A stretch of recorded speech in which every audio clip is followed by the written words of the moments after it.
Hello everyone, here is another video for you in techniques series. I am going to discuss about fermentation technology in brief in this video.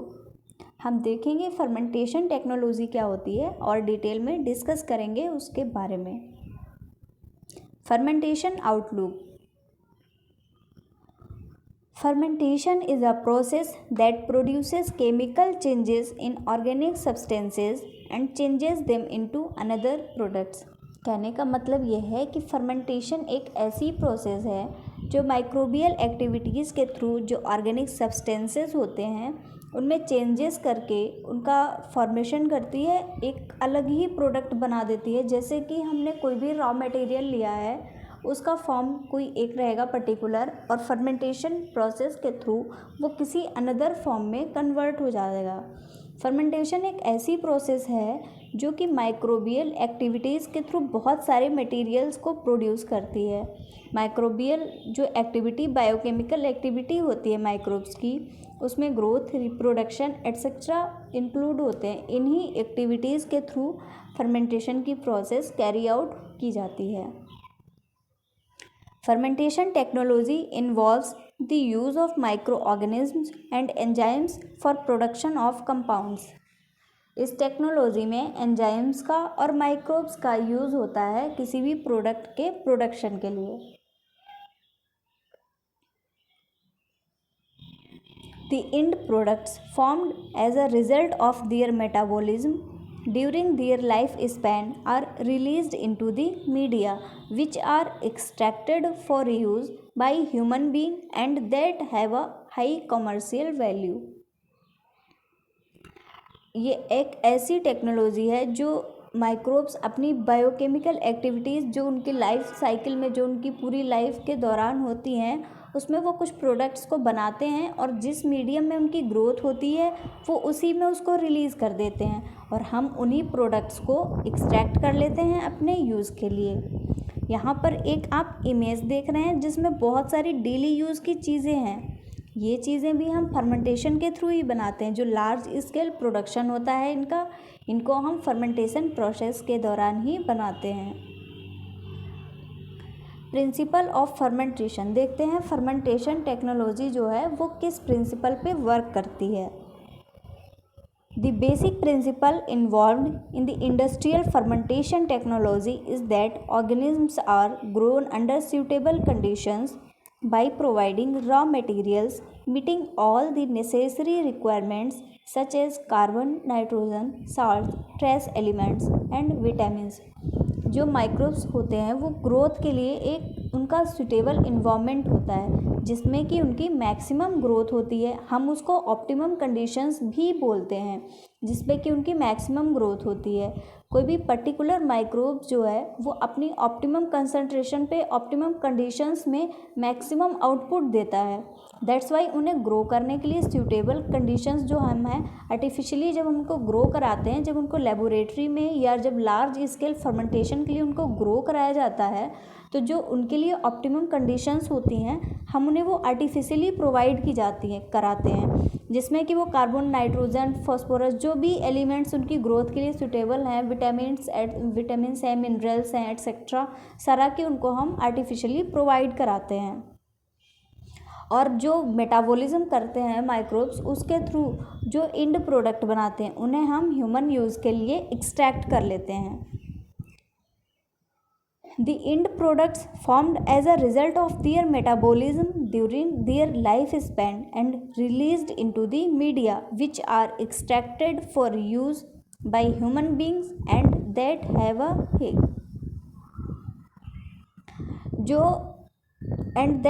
a high commercial value. Here is high commercial value is hidden, you can understand. जो products होते हैं उनको extract करते हैं हम अपने use के लिए. वो प्रोडक्ट ना कि वो हमारे लिए बनाते हैं, वो अपने मेटाबॉलिज्म के लिए बनाते हैं, वो अपनी लाइफ साइकिल को प्रॉपर तरीके से चलाने के लिए बनाते हैं और उनको हम एक्सट्रैक्ट कर लेते हैं अपने यूज़ के लिए. फर्मेंटर जो फर्मेंटेशन की प्रोसेस कैरी आउट होती है, जो फर्मेंटेशन होता है उसको एक वेसल होता है, लार्ज वेसल, उसको हम फर्मेंटर बोलते हैं, उसमें कैरीड आउट किया जाता है। फर्मेंटर में बहुत सारे पार्ट्स होते हैं, आप देख सकते हैं। इसमें एक न्यूट्रिएंट एडिशन के लिए या कैटलिस्ट या एंजाइम के एडिशन के लिए एक पार्ट होता है, पंप होता है, इसमें मोटर होता है, जो स्टीम बनती है उसके लिए भी एक यहाँ पर पाइप या जो ओपनिंग है वो दी हुई होती है। सैंपल डालने के लिए भी होता है। इसमें बीच में जो आपको फैन जैसे दिख रहे हैं, ब्लेड जैसे पार्ट दिख रहे हैं, उनको हम इम्पेलर बोलते हैं। यहाँ पे कूलिंग जैकेट्स भी होती हैं और टेम्परेचर रिकॉर्डर और कंट्रोल के लिए भी एक पार्ट दिया होता है। जो कूलिंग वाटर है, कूलिंग वाटर को भी एंट्री करने के लिए एक यहाँ पे पाइप या पंप या एंट्री पॉइंट दिया हुआ होता है, और स्टीम के लिए भी। जो एसिड बेस रिजर्वायर होता है एक यहाँ पर, वो भी होता है ताकि जो प्रॉपर कंडीशंस हैं, ऑप्टिमम कंडीशंस हैं उनकी एसिड बेस माइक्रोब्स की ग्रोथ के लिए, वो वहाँ पे कंट्रोल किया जा सके या उनको प्रोवाइड किया जा सके।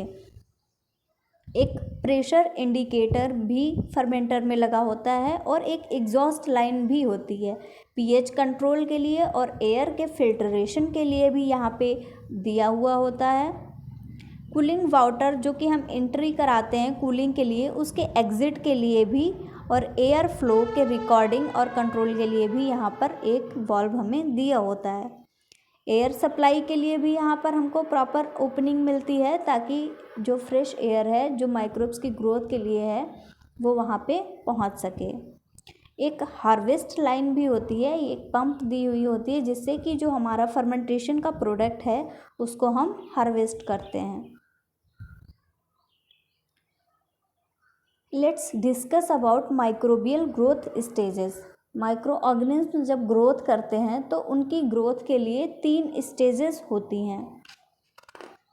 The first stage in growth kinetics of microbes is referred to as the lag phase and may be considered as a time of adaptation. जो इनिशियल टाइम पे माइक्रोब्स को मीडियम में ऐड किया जाता है, उस फेज़ को जिसमें उनको ऐड किया गया है इनोकुलम में, उसे हम लैग फेज़ बोलते हैं। इस फेज़ में क्या होता है कि ग्रोथ जो होती है हमारी वो बहुत ही कम होती है, लेकिन जो माइक्रोब्स की ग्रोथ के लिए सुटेबल इन्वायरमेंट होता है वो इसमें प्रोवाइड कर दिया जाता है।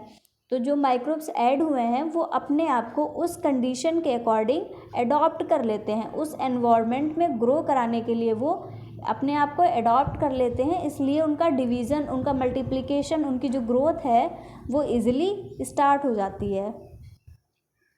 In second phase cells start to grow at constant और maximum rate and this period is known as the log और एक्सपोनेंशियल फेज। जो जब उनकी ग्रोथ स्टार्ट हो जाती है तो वो एक कांस्टेंट रेट से ग्रो करने लगते हैं। इस फेज़ को हम लॉग और एक्सपोनेंशियल फेज बोलते हैं। इन द लॉग और exponential phase maximum growth of microbes observed. जो मैक्सिमम ग्रोथ होती है वो इसी फेज़ में ऑब्जर्व की जाती है। इस फेज़ में माइक्रोब्स बहुत ही हाई रेट से डिवाइड करते हैं और अपनी जनरेशन को, अपनी पॉपुलेशन को बहुत ज़्यादा इंक्रीज़ कर लेते हैं। At the last microbes enter the so called stationary phase. जो लास्ट फेज़ होती है माइक्रोब्स की लाइफ साइकिल की, उसको हम स्टेशनरी या सेनीसेंस फेज़ बोलते हैं। लास्ट में माइक्रोब्स उस फेज़ में एंटर कर जाते हैं जहाँ पर उनकी ग्रोथ एकदम से कांस्टेंट हो जाती है, जहाँ पे उसके आगे उनमें ग्रोथ बहुत ही मिनिमम होती है। इवन जो वाइवल सेल्स होते हैं, जो लाइव सेल्स जो माइक्रोब्स होते हैं, उनकी कंसंट्रेशन, उनकी अमाउंट भी बहुत कम होने लगती है, उनकी पॉपुलेशन एकदम स्टीडी हो जाती है, मतलब कि उसके आगे वो ग्रो नहीं कर रहे हैं। लेकिन जो बचे हुए ऑर्गेनिजम्स हैं जो डेथ फेज़ में, वो वहाँ पे हमको एक माइन्यूट सी एक कांस्टेंट लाइन मिलती है ग्रोथ कर्व में, वो इंडिकेट करती है कि अब उनमें फर्दर ग्रोथ नहीं हो रही है। माइक्रोबियल मेटाबॉलिज्म प्रोडक्ट्स, इसमें हम बात करेंगे उन प्रोडक्ट्स की और उस कंडीशन की, उस फेज़ की जिसमें कि माइक्रोब्स की ग्रोथ होती है और वो अपने प्रोडक्ट्स को प्रोड्यूस करते हैं। So the log phase is the phase in which microorganisms produce various products essential to the growth and referred to as the primary products of metabolism include amino acids, nucleotides, proteins, nucleic acids, lipids and carbohydrates etc. जो log phase होती है उसी में microbes की maximum growth होती है और उसी में ये अपनी मैक्सिमम एक्टिविटीज़ शो करते हैं। ये जो इनकी बायोकेमिकल एक्टिविटीज़ होती हैं उन्हीं एक्टिविटीज़ के through various kinds of products उसमें रिलीज़ किए जाते हैं। उसी मीडिया में वो प्रोडक्ट्स भी रिलीज़ होते हैं जिसमें कि माइक्रोब्स को हम ग्रो कराते हैं। These products can be extracted for human use. इनको हम अपने यूज़ के लिए एक्सट्रैक्ट कर लेते हैं या वहाँ से हार्वेस्ट कर लेते हैं।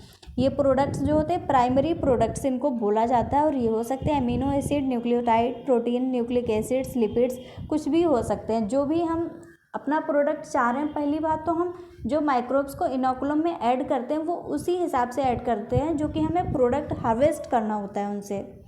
ठीक है।